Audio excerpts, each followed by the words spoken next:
Math homework overwhelm? Stop math anxiety. Is your child overwhelmed by math homework? Or maybe you are. Or worse yet, both of you? Are you feeling frustrated? Well, we've got you covered. In this video, I'm going to give you a 3-part strategy to destroy that overwhelm and crush all of that anxiety. This strategy will not only eliminate the overwhelm, but if you do it long enough, it may even make math fun.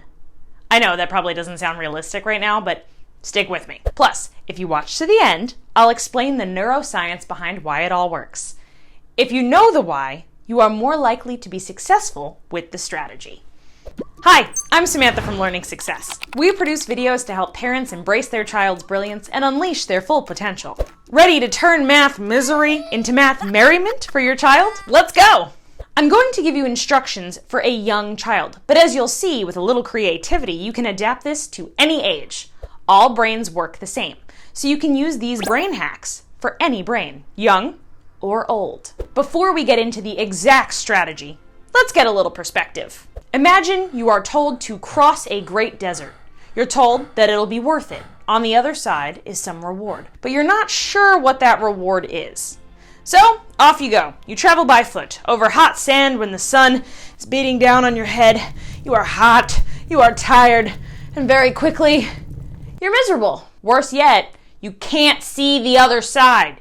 You have no idea how far away it is. Then, the vultures start circling, calling down at you. In your mind, they're saying, "You'll never make it! You suck at crossing deserts! You're going to die here!" With each step, you sink into the hot sand. Every minute is miserable and you seem to be going nowhere. You still can't see the other side, and the vultures keep saying, "You're terrible at this!" They even seem to salivate a little as they're tirelessly circling over your head. Then you start saying to yourself, "I suck at this," and you still have no idea how far you have to go. Well, your child may feel a little like that. They don't see the point of math. They don't know why they would ever use this, have no idea how long they'll be stuck here. And since they have failed at it so much, they believe that they are terrible at it, or worse yet, stupid. Everything seems to tell them that in subtle ways. Eventually, they tell themselves that. They begin to believe that they are stupid. And the embarrassment of being found out, the embarrassment of being seen as stupid, well, that's like dying. Seriously, there are deep-seated biological reasons why they may actually feel that way. So, let's avoid all of that, shall we? Or begin to fix it if it's already started. Here's how. First, we are going to break the math down into small, manageable chunks. Find a way to have only the next math problem or a small number of problems visible. The younger the child, the smaller the chunk. As they get better, you can make the chunks larger, so maybe just one question to start with. Get everything else out of sight. Use whatever tactic makes sense to do this. Cover up the rest of the page with another piece of paper. Write the question out separately for them. Whatever works. Just get it broken down into small chunks. Now, after completing each chunk, I want you and your child to get up from the table and celebrate the completion of that chunk. But here's the important part. I want you to celebrate with some positive body movement. By positive body movement, I mean moving your body in a way that you would move it if you were extremely happy. This could be standing tall with your arms up in a V, just like you won a very important competition. Yeah! Jane McGonigal, who is famous for her research on the motivation techniques embedded in video games, calls this move Furio. Amy Cuddy, who is famous for her confidence research, calls it a power pose.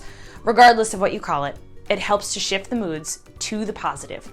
And it signals to the brain a win. You are telling your brain that you just won at something. Now, you might have to add in a dance move. Jump up and down, whatever you want. But something physical you might do if you were happy. Do this for like 30 seconds to a minute.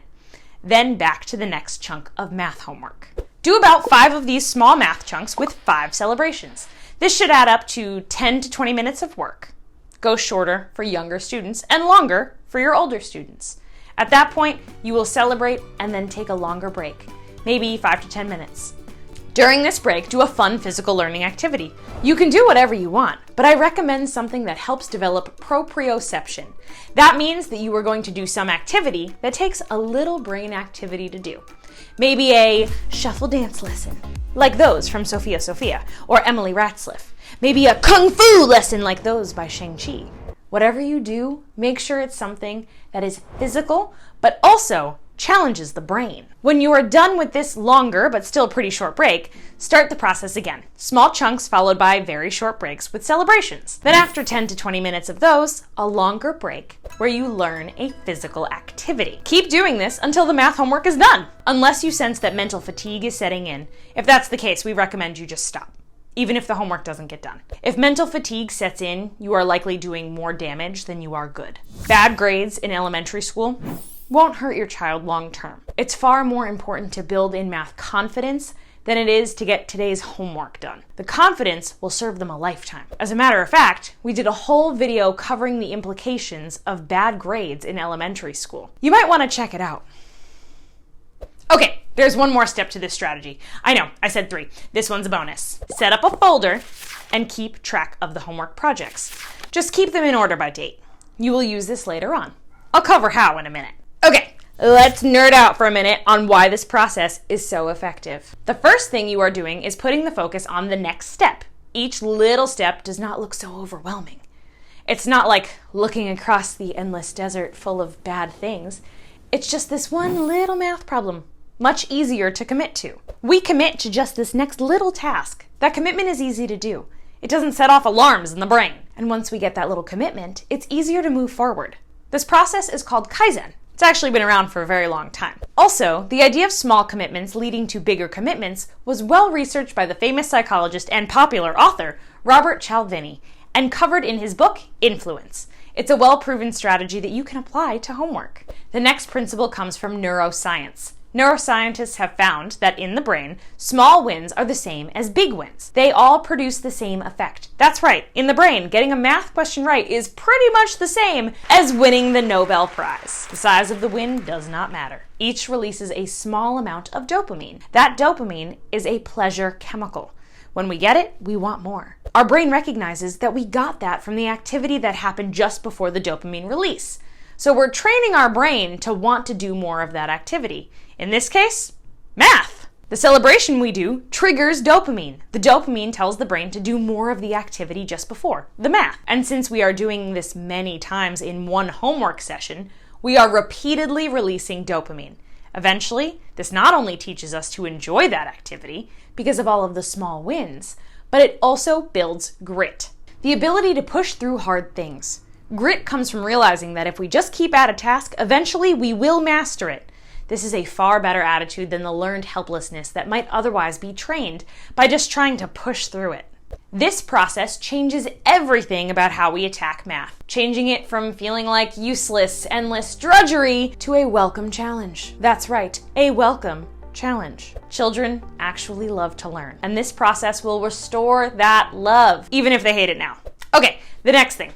The power moves! Why do we do this? Well, this is just another signal to the brain that we are confident at what we are doing. It's a mood changer. Like I said before, the brain checks in with the body. If the body is in a confident pose, the brain says, hey, we must be confident. It's really that simple. You can signal emotions to the brain by using your body. So you might as well signal good ones. Next, why the longer breaks? Well, when we concentrate for too long, we tend to lose focus at about 20 minutes. That's shorter for younger children. But if we do something totally different for a few minutes, it resets our focus. If you keep working through that period, focus just dwindles and dwindles. But if you reset the focus with a short activity, you get that mental reset. This is sometimes called the Pomodoro technique. Most people will try to power through, thinking that they can get more done by never taking breaks, but they don't. Not only do they get tired, they actually get less done. Those who take power breaks make up for the break by having better focus. They don't lose the time taken for the break. We learn a proprioceptive learning skill during this break because it takes mental focus, which is different than the math focus. So we can't think about math during that time. Our brain is fully occupied. Not only that, but that type of exercise stimulates neurogenesis and neuroplasticity. new brain cells, and new connections. If you want to learn more about neurogenesis and neuroplasticity, there's a link in the description. Power breaks do some amazing things for learning and focus. Finally, why do we keep samples of the homework? This is because we tend to focus on the big tasks ahead of us, instead of what we have already accomplished. Remember the story of looking at the endless desert horizon?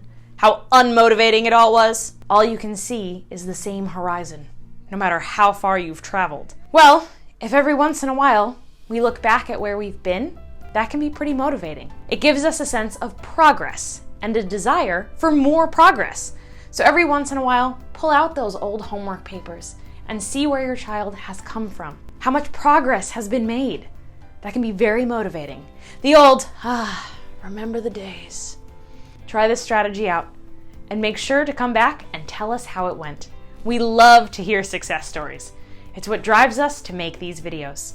And if you found value in this video, please give us a thumbs up. We'd really appreciate that. Oh, one more thing. If your child really seems to struggle with math more than you think they should, check out this video called What is Dyscalculia?